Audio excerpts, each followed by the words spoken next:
ഈ പദ്ധതി കേന്ദ്ര ഗവൺമെൻറ് നടപ്പിലാക്കിയതിന് ശേഷം 30 വർഷം കഴിഞ്ഞിട്ടും പാചക തൊഴിലാളികൾക്ക് കേന്ദ്ര ഗവൺമെൻറ് നിശ്ചയിച്ചിട്ടുള്ള പ്രതിമാസ വേതനം എന്ന് പറയുന്നത് വെറും 1000 രൂപ മാത്രമാണ്. ആ സ്ഥിതി തുടരുന്ന സാഹചര്യത്തിലാണ് കേരളം പോലുള്ള സംസ്ഥാനത്തെ ഗവൺമെൻറ്റുകൾ പാചക തൊഴിലാളികളെ ഈ കേന്ദ്ര ഗവൺമെൻറ്റിൻ്റെ ചൂഷണത്തിൽ നിന്ന് സംരക്ഷിക്കുന്നതിന് വേണ്ടി അവർക്ക് മെച്ചപ്പെട്ടൊരു പരിരക്ഷ കൊടുക്കുന്നതിനുള്ള നിലപാടുകൾ സ്വീകരിച്ചത്.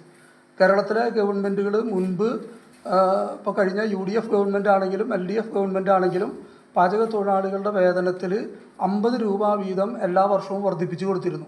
അങ്ങനെ കൊടുത്താണ് ഇപ്പോൾ 600 രൂപ മുതൽ 675 രൂപ വരെ തത്വത്തിൽ തൊഴിലാളികൾക്ക് കിട്ടേണ്ട ഒരു സാഹചര്യം ഉണ്ടായത്. എന്നാൽ മുഴുവൻ തൊഴിലാളികൾക്കും ആ സംഖ്യ കിട്ടുന്നില്ല.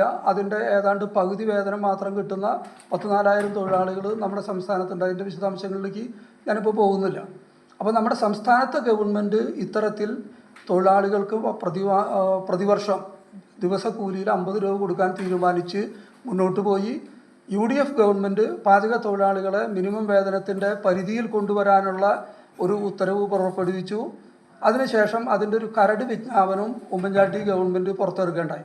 അത് തൊഴിലാളികൾക്ക് വലിയ ആശ്വാസം ഉണ്ടായ കാര്യമാണ്. അതിനുശേഷം വന്ന കഴിഞ്ഞ LDF ഗവൺമെൻറ് 2016 വന്ന LDF ഗവൺമെൻറ് ഈ മിനിമം വേതന ഉത്തരവ് അനുസരിച്ചുള്ള മിനിമം വേതന വിജ്ഞാപനം പുറപ്പെടുവിച്ചു.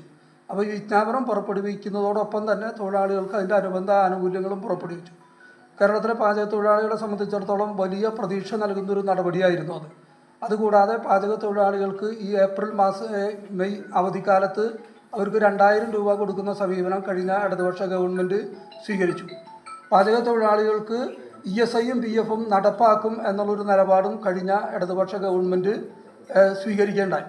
ഇതിനു പുറമെയാണ് കേരളത്തിലെ ഇപ്പോൾ ഭരിക്കുന്ന ഇടതുപക്ഷ ജനാധിപത്യ മുന്നണി ഗവൺമെൻറ് വരുന്നതിന് മുന്നോടിയായിട്ട് 2021 മാർച്ച് മാസത്തിൽ ഇടതുപക്ഷ ജനാധിപത്യ മുന്നണി അതിൻ്റെ പ്രകടന പത്രികയിൽ പ്രഖ്യാപിച്ചു, ഈ സ്കൂൾ പാചക തൊഴിലാളികൾ, ആശ, അംഗനവാടി തുടങ്ങിയിട്ടുള്ള മുഴുവൻ ആളുകളുടെയും മിനിമം കൂലി 700 രൂപയാക്കി ഉയർത്തും എന്നും പ്രഖ്യാപിച്ചിരുന്നു.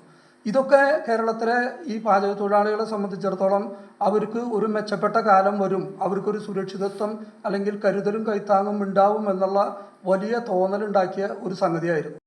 രണ്ടാമൂഴം ഗവൺമെൻറ് 2021 അധികാരത്തിൽ വരുന്നത്. അത് വളരെ നിരാശാജനകമായിട്ടുള്ളൊരു സാഹചര്യമാണ് ഉണ്ടാക്കിയത്.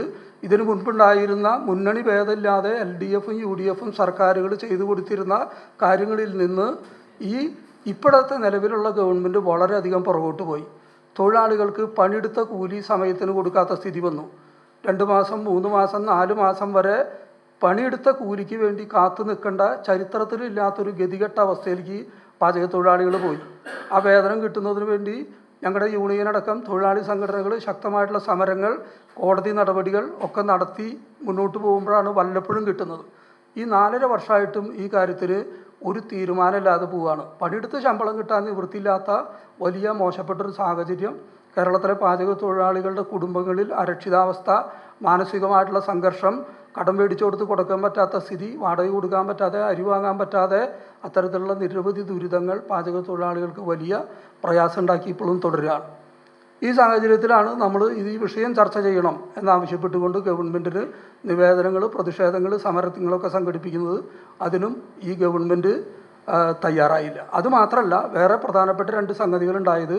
ഞാൻ മുമ്പ് സൂചിപ്പിച്ച പാചക തൊഴിലാളികൾക്ക് മിനിമം കൂലി നടപ്പാക്കാൻ വേണ്ടി UDF ഗവൺമെൻറ്റും കഴിഞ്ഞ LDF ഗവൺമെൻറ്റും കൊണ്ടുവന്ന മിനിമം വേതന ഉത്തരവും അതിൻ്റെ പരിധിയിൽ കൊണ്ടുവന്ന ഉത്തരവൊക്കെ തന്നെ ഈ ഗവൺമെൻറ് റദ്ദാക്കി എന്നുള്ളതാണ്. പാചക തൊഴിലാളികൾക്ക് മിനിമം കൂലി നടപ്പാക്കില്ല എന്ന് മാത്രമല്ല, നടപ്പാക്കുന്നതിന് വേണ്ടി കൊണ്ടുവന്ന ഉത്തരവും റദ്ദാക്കി അങ്ങേയറ്റം തൊഴിലാളി വിരുദ്ധമായിട്ടുള്ള ഒരു ഇടതുപക്ഷ ഗവൺമെൻറ്റിന് ചേരാത്ത ഒരു നടപടിയാണ് ഇവരുടെ ഭാഗത്തുനിന്നുണ്ടായത്.